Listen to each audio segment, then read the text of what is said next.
यौन उत्पीड़न के आरोपों का सामना कर रहे मामा भांजे को द्वारका कोर्ट द्वारा बाइज्जत बरी किया गया है। द्वारका महिला कोर्ट की फर्स्ट क्लास जज वैशाली सिंह ने महिला शिकायतकर्ता की झूठी शिकायत का हवाला देते हुए चाचा राकेश वर्मा और उनके भांजे यश को बाइज्जत बरी करने का आदेश दिया है। कोर्ट ने आरोपों को साबित करने के लिए साक्ष्य का अभाव तथा मामले की सूचना देने में हुई देरी पर प्रकाश डाला है। कोर्ट ने अपने आदेश में यह भी कहा है कि जांच में ऐसा कोई वीडियो नहीं मिला है और यहां तक प्रतिवादी के खिलाफ कोई ठोस सबूत भी नहीं मिला है। कोर्ट ने यह भी पाया कि प्रतिवादी को सिर्फ उनकी प्रॉपर्टी हड़पने के लिए उसे इस झूठे मामले में फंसाया गया था। द्वारका कोर्ट की वकील रितु मुंजाल की कानूनी पैरवी के चलते मामा भांजे को अदालत ने सभी धाराओं से बरी कर दिया है। एडवोकेट रितु मुंजाल ने एक प्रेस वार्ता को संबोधित करते हुए बताया कि 4 दिसंबर 2021 को प्रतिवादी राकेश वर्मा की सगी भतीजी ने अपने चाचा राकेश वर्मा और अपने बुआ के लड़के यश के खिलाफ मोहन गार्डन थाने में धारा 354, 354B, 451 और 453 के तहत यौन उत्पीड़न, शारीरिक शोषण और मारपीट से कई अन्य धाराओं में मामला दर्ज कराया था। केस की सुनवाई के दौरान शिकायतकर्ता महिला अपने साथ हुए अत्याचारों का कोई सबूत पेश नहीं कर पाई। उल्टा इस केस की सुनवाई कर रही द्वारका महिला कोर्ट की फर्स्ट क्लास जज वैशाली सिंह ने पाया कि महिला शिकायतकर्ता ने अपनी शिकायत दर्ज कराने में करीब 1 महीने का समय लगाया है और उसके पास इस मामले का कोई ठोस सबूत भी नहीं है। जज वैशाली सिंह ने सुनवाई के दौरान यह भी पाया कि प्रतिवादी की प्रॉपर्टी हड़पने के लिए उसके खिलाफ यह झूठा केस दायर किया गया था। प्रतिवादी राकेश वर्मा की वकील रितु मुंजाल ने बताया कि झूठा आरोप लगाने वाली भी एक नारी है और प्रतिवादी का केस लड़ने वाली भी एक महिला अधिवक्ता है। और सबसे बड़ी बात यह है कि माननीय जज की कुर्सी पर बैठी फर्स्ट क्लास जज वैशाली सिंह भी एक नारी है, जिन्होंने बिना पक्षपात करते हुए इस मामले की पूरी सुनवाई की और सच का साथ देते हुए प्रतिवादी राकेश वर्मा और उनके भांजे को बाइज्जत बरी कर दिया। एक केस जो कि state versus Rakesh Verma and others था, जिसमें लड़की ने यौन उत्पीड़न के एलिगेशंस लगाए थे और घर में घुसकर असॉल्ट करने के, सेक्सुअल असॉल्ट के एलिगेशंस लगाए थे। उसमें हमने चाचा और भतीजा, 2 भांजा जो कि इसमें एक्यूज थे, मुजरिम थे, उनको बाइज्जत बरी करवाया है। इसी विषय में आज हम लोग आपसे जो मुलाकात करवाएंगे वो कराएंगे उन चाचा जी से, यानी राकेश वर्मा जी से, जिनके ऊपर ये झूठे एलिगेशन उनकी भतीजी ने लगाए थे। और पेशे से ये ज्वेलर हैं और सारा काम स्वयं संभालते हैं और अच्छे रेप्यूटेड फैमिली से हैं और कई 100 करोड़ के मालिक हैं। लेकिन उसके बावजूद भी इनको ऐसी एलिगेशन का सामना करना पड़ गया जो कि झूठे और बेबुनियाद थे, इसीलिए कोर्ट ने उन्हें बाइज्जत बरी किया है। शिवांगी व्यास जज साहब की कोर्ट थी, judicial magistrate first class Dwarka court, उन्होंने इन्हें बाइज्जत बरी किया है और ये 19/4 की जजमेंट है। और मैंने कोशिश की कि इनके जो जितने भी पुख्ता सबूत इन्होंने मुझे दिए और जितने भी सबूत कोर्ट में लड़की ने पेश किए, उन सब को दरकिनार करते हुए, उनको झूठा साबित करते हुए, इनके सबूतों को सामने रखते हुए सच्चाई को सामने लेके आए हम लोग। और कोर्ट में हमने इस केस को बहुत अच्छे तरीके से हैंडल किया और जीता। लड़की ने गवाही में जो बातें कही वो सारी झूठी थी, सब झूठ पाया गया। पेन ड्राइव दी थी वो भी झूठी थी। इनफैक्ट इसमें एक वकील साहब जिनका मैं नाम स्पेशली लूंगी, जो कि कोर्ट की जजमेंट में जज साहब ने भी लिखा है, दैट इज आर के लांबा।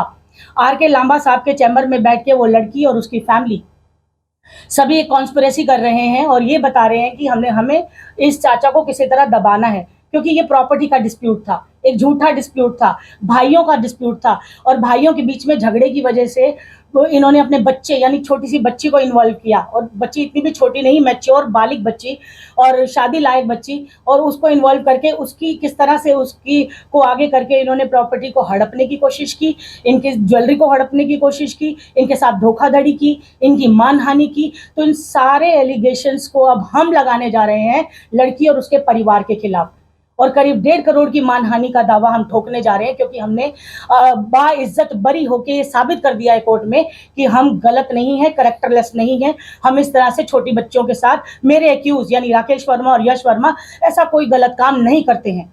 और कोर्ट ने ये भी पाया है इस केस में कि इनका कोई प्रीवियस इन्वॉल्वमेंट नहीं है, इनके खिलाफ पहले कोई केस नहीं है। इस वजह से इनको बाइज्जत बरी करने में कोर्ट को कोई प्रॉब्लम नहीं आ रही है।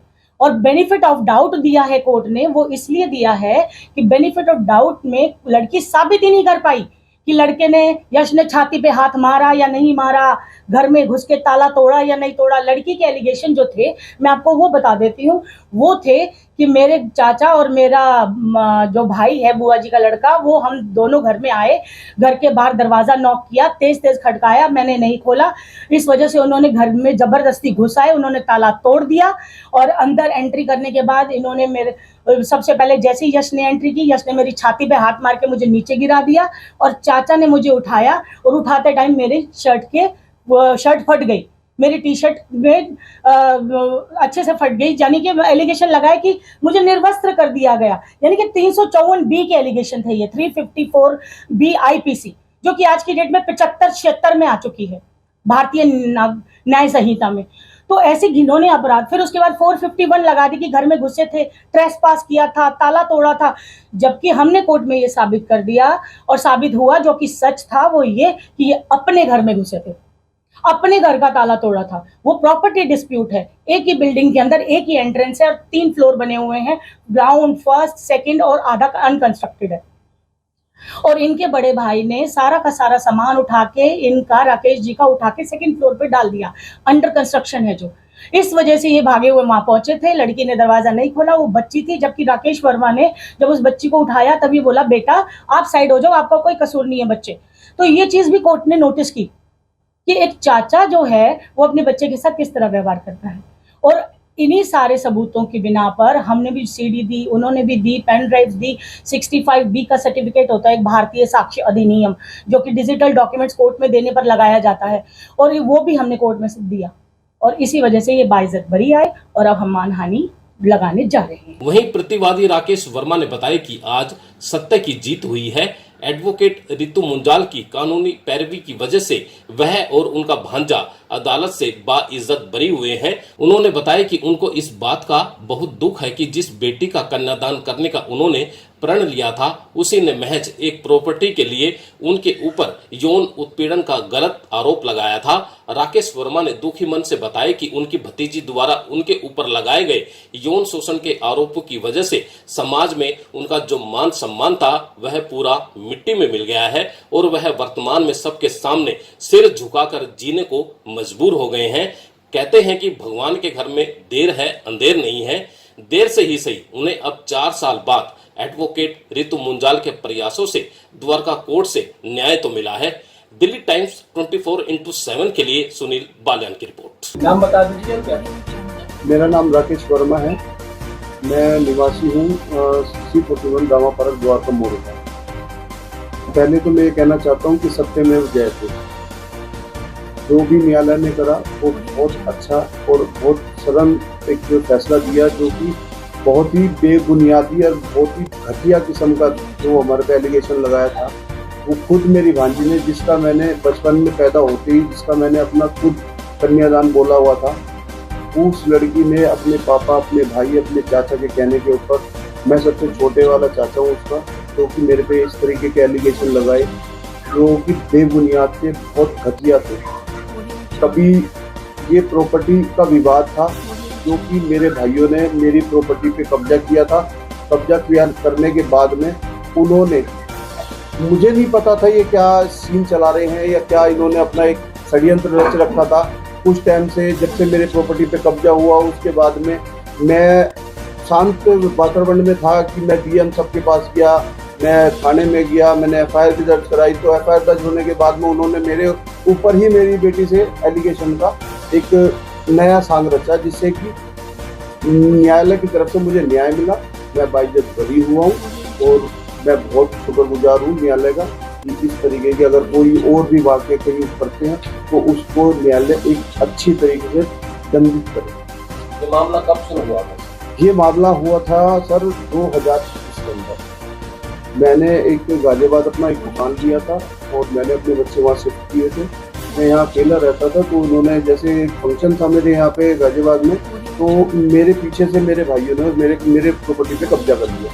मैं सिर्फ अपनी प्रॉपर्टी देखने आया था। देखने आने के बाद में उन्होंने एज इट इज जो सीन था वो सब इनका पहले से रचाया हुआ था, जिसके अंदर कब्जा कैसे करना है, फिर उसके बाद में घर में ना चढ़ने की वजह से क्या एलिगेशन लगाने हैं, मुझे नहीं पता। आई डोंट नो कि मेरे को किस तरीके से इन्होंने कैसे कैसे फंसाया।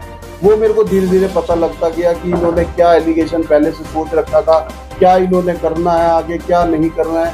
वो सब इन्होंने FIR वगैरह बाद में कराई है, जिसके परिणाम स्वरूप मैं आज न्यायालय में हूँ और मेरे को बाइज्जत बरी करा, मेरे भांजे को भी।